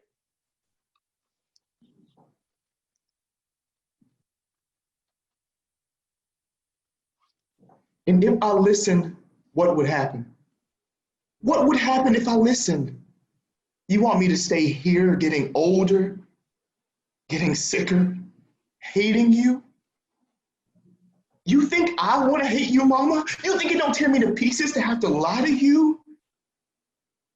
Yes, because I've been lying to you for a long time now, and I don't want to tell no more lies. I don't want to keep feeling so bad inside that I have to run to those alleys you was talking about. That alley right outside this door to try to hide from what I'm feeling. I want to be a man. It's time you let me be a man. It's time you let me go. If I stayed here, I'd end up worse than Daddy. because I wouldn't be doing what I know I got to do. I got to do. I've seen your life, and now I've seen Daddy's, and I love you. I love you both. I have my work to do. There's something happening in the world out there, Mama, and I gotta go. I know you think I don't know what's happening, but I'm beginning to see something. Every time I play, every time I listen, I see your face. I see Daddy's face. I see all these faces. Who's gonna answer for all that, Mama?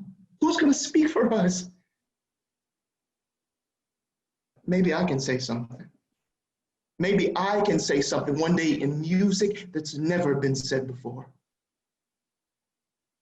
Mama, you knew this day was coming.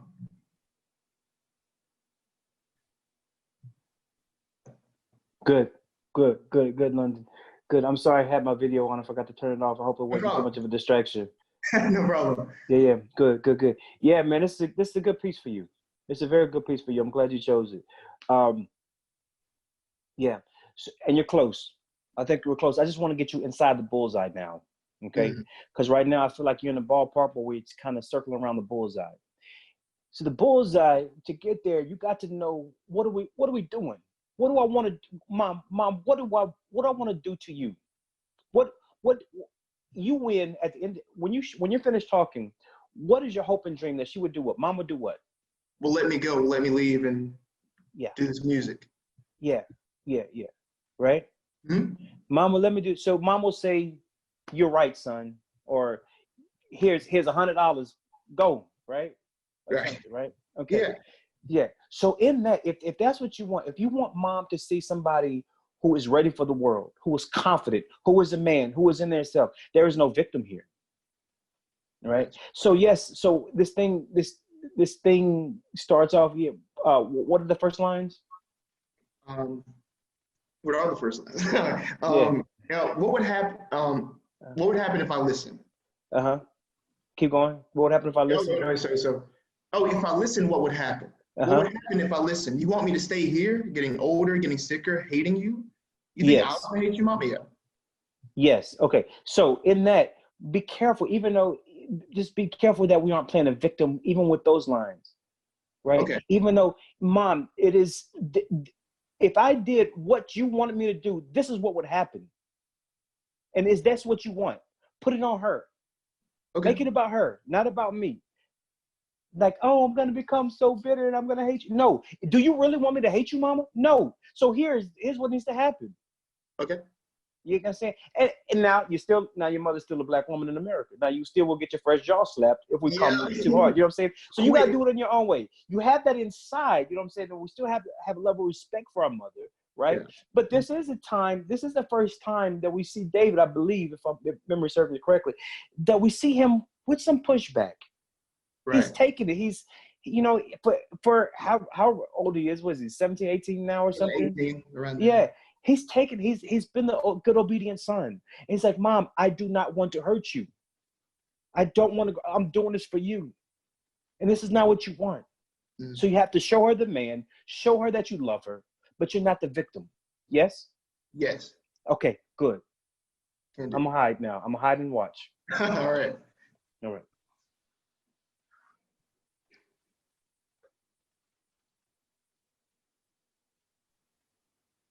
And if I listened, what would happen?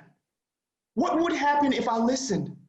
You want me to stay here getting older, getting sicker, hating you?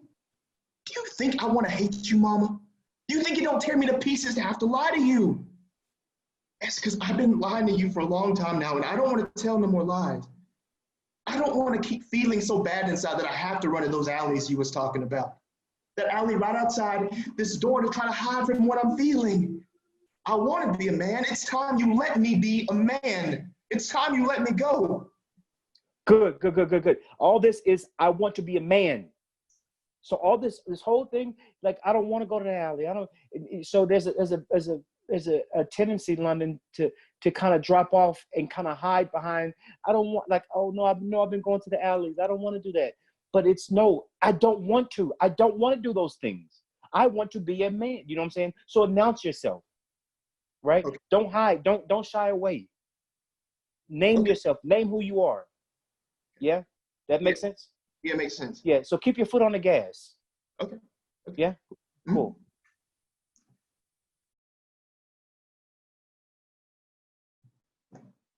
And if I listened, what would happen? What would happen if I listened? You want me to stay here, getting older, getting sicker, hating you? You think I want to hate you, Mama? You think it don't tear me to pieces to have to lie to you? Yes, because I've been lying to you for a long time now, and I don't want to tell no more lies. I don't want to keep feeling so bad inside that I have to run to those alleys you was talking about. That alley right outside this door to try to hide from what I'm feeling. I want to be a man. It's time you let me be a man. It's time you let me go. If I stayed here, I'd end up worse than Daddy because I wouldn't be doing what I know I got to do. I got to do. I've seen your life and now I've seen Daddy's, and I love you. I love you both, but I've got my work to do. There's something happening in the world out there, Mama, and I gotta go. I know you think I don't know what's happening, but I'm beginning to see something. Every time I play, every time I listen, I see your face. I see Daddy's face. I see all these faces. And who's gonna answer for all that, Mama? Who's gonna speak for us? Maybe I can say something. Maybe I can say something one day in music that's never been said before. Mama, you knew this day was coming.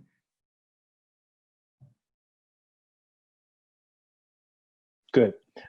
Okay, good. There's you ever heard the phrase, "There's a fire shut up in my bones"?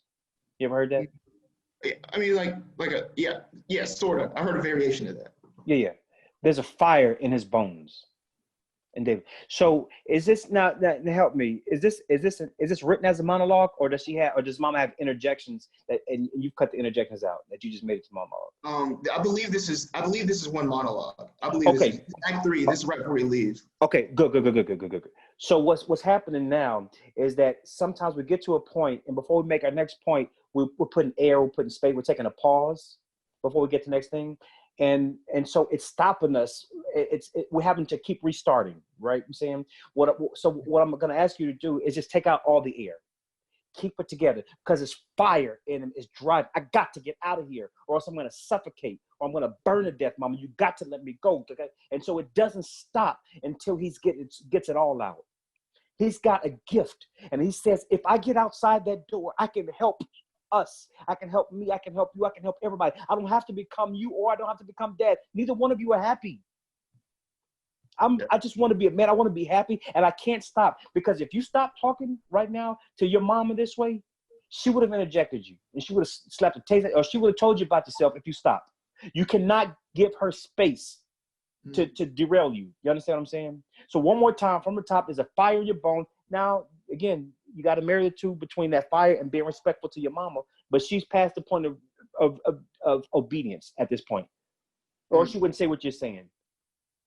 She has driven you past the point of you being obedient. And your man and your calling and your fire has driven you past the point of obligation to obedience to your mother. Respect and obedience are two different things. You can respect her, but you can no longer be obedient to her. Yeah? You can't leave space for her to change her mind. You got to go. Yeah? So start again. Take the air out, and let's run. You got it? Yeah, got it. Cool. Thanks.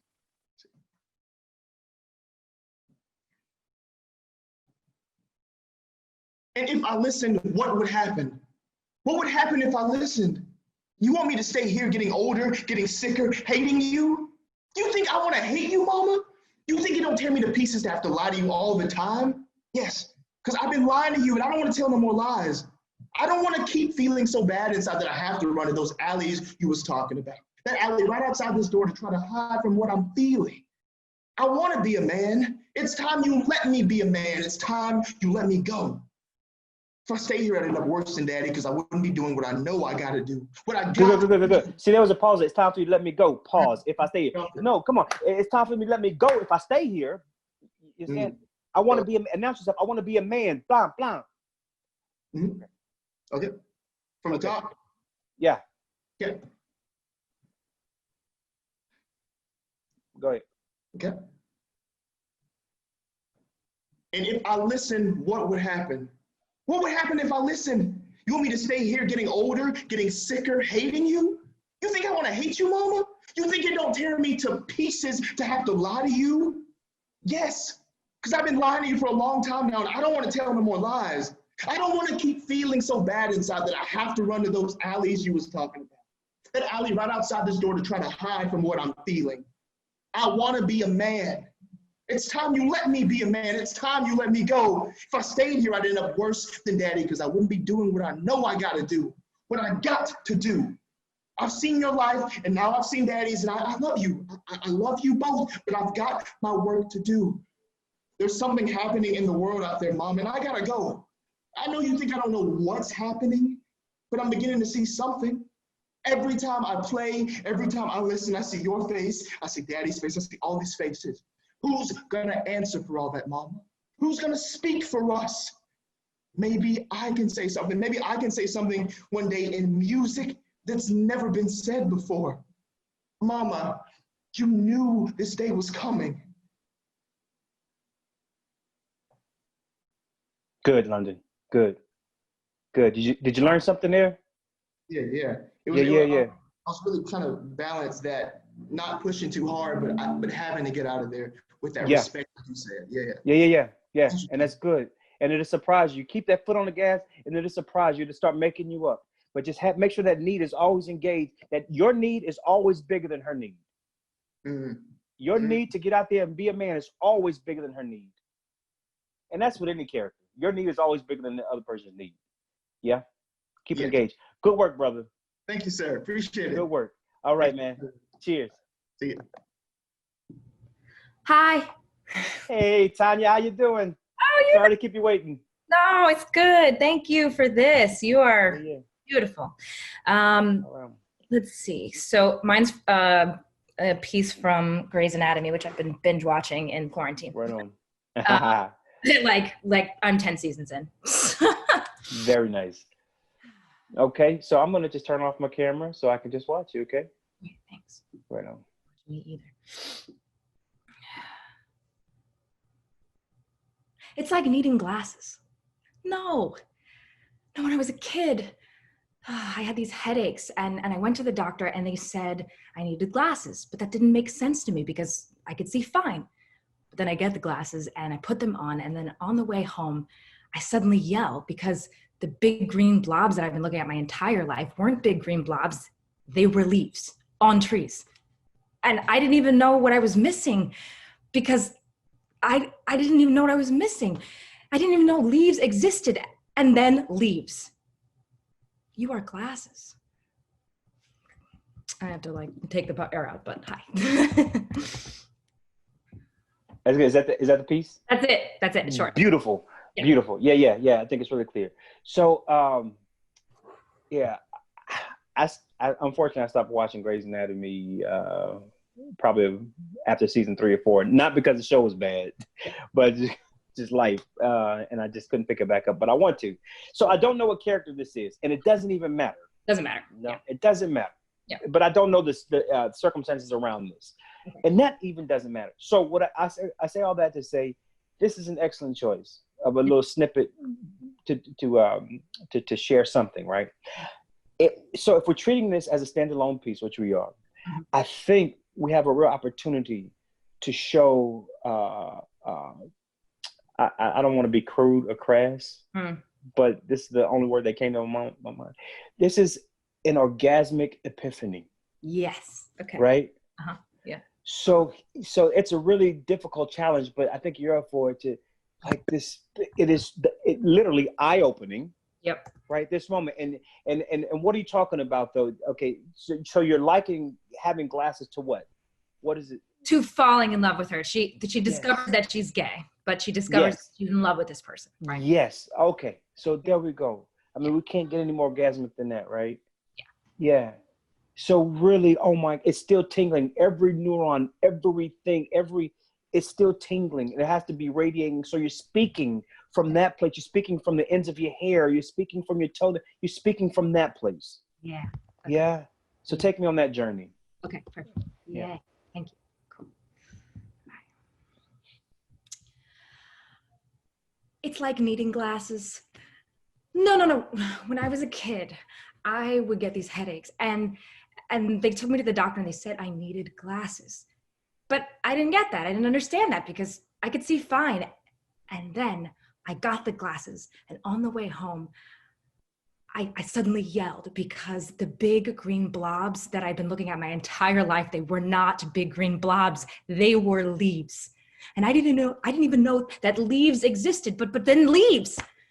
You are glasses. Yeah. Okay. So with this, we can indulge even more. We can luxuriate in the language. You don't have to rush it. Okay. It's just, let's say this is post-coital, right? It's so Okay. I'm finding the words. Okay. I'm trying to find the way to really show you how important this is. Me getting glasses was such a seminal moment in my life when the world became visible. Yeah. So I want you to know that's how important you are. I'm putting you on par with a moment in my life to where my entire world, you are. And there's an endowment of the other person in that. Okay. Right? Yeah. You are so special. You are so, or whatever it is, you know what I'm saying? So just take your time. Don't feel like you have to rush. I'm with you. Yeah? I had You Are Magic. Oh, okay. Magic. Because Crystal did earlier, like had just like a thing in between. Yeah, that works. Yeah. Can I, go ahead. can I try saying that just like the first? Sure. Okay. And Absolutely. see, I don't know what that does. But yeah. Absolutely. Yeah. Great. Cool. I'm just going to have to do. It's like needing glasses. You are magic. No. When I was a kid, you are magic. I would get these headaches. You are magic. And then they told me that I needed glasses. I didn't understand that you're magic. It didn't make sense to me because I could see fine. You are magic. But then I get the glasses and I put them on. You are magic. And in the car, suddenly I yelled because the big green blobs I've been staring at my entire life weren't big green blobs. They were leaves on trees. And I didn't even know that leaves existed, but then leaves. You are glasses. Yeah. One more time straight away. Now let's put more joy in it. Let's put more joy. Yeah. Cool. Great. That felt so much better. Yeah. It's like needing glasses.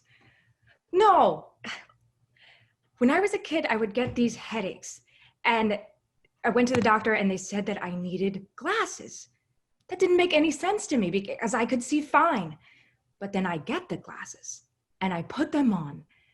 And in the car on the way home, suddenly I yelled because the big green blobs that I'd been staring at my entire life weren't big green blobs. They were leaves on trees. I didn't even know that leaves existed, but then leaves. You are glasses. It's very nice. Do you have time for one more? Yeah. Okay, I want to try something. Yeah. So, in the monologue where you say on the drive home you screamed? Yeah. What kind of scream was that? Like kind of like a shriek. Like a like an aha. Like a oh shit.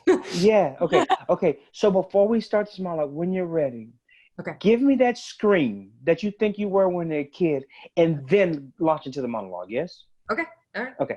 Great. Oh! It's like needing glasses. No. When I was a kid, I would get these headaches and they took me to the doctor and they said that I needed glasses, but that didn't make any sense to me because I could see fine. But then I get the glasses and I put them on and then suddenly on the way home, I yelled because the big green blobs I had been staring at my entire life weren't big green blobs. They were leaves on trees. And I didn't even know what the leaves existed, but then leaves. You are glasses.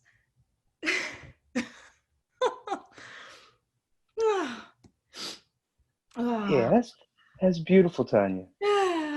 And in that, I mean, it was so much more specific, and the need for her to know her importance to you. Yeah. That is such a gift you're giving her. Yeah. Yeah. It's the grays, of course, and of course she receives it as like a bad thing because she's not in the same place. Yeah, right. Yeah. Oh, this is such a joy. Thank you. Oh, no, thank you. And thank you for your patience, Tanya, and with us. But beautiful, that joy. And it's like I watched you become like that 7-year-old again who got glass. Like it's that innocent, it's that pure. Yeah. Right? Yeah. For sure. Oh, wonderful. Wish you all the best. Thank you. Thank you so much. I have to jump off. Love to all of okay. you. Thanks, Hey. Brandon. Oh, thank you, Michelle. I want to unmute and say thank you. Thank you for you and Crystal coming today. That was awesome. Oh, sure. Oh, it was my absolute pleasure. You all were fantastic. Thank you so much. Thank you. Fantastic. So great. Yes. Oh, and you all look well. You all look super well. That's the best part. We can, man, I've been on other Zoom calls where most people look pretty shitty, but you all look well. Congratulations to everybody. Keep it up, please. We need you. Your art is important. It's life affirming. Thank you. Thank you. Thank you.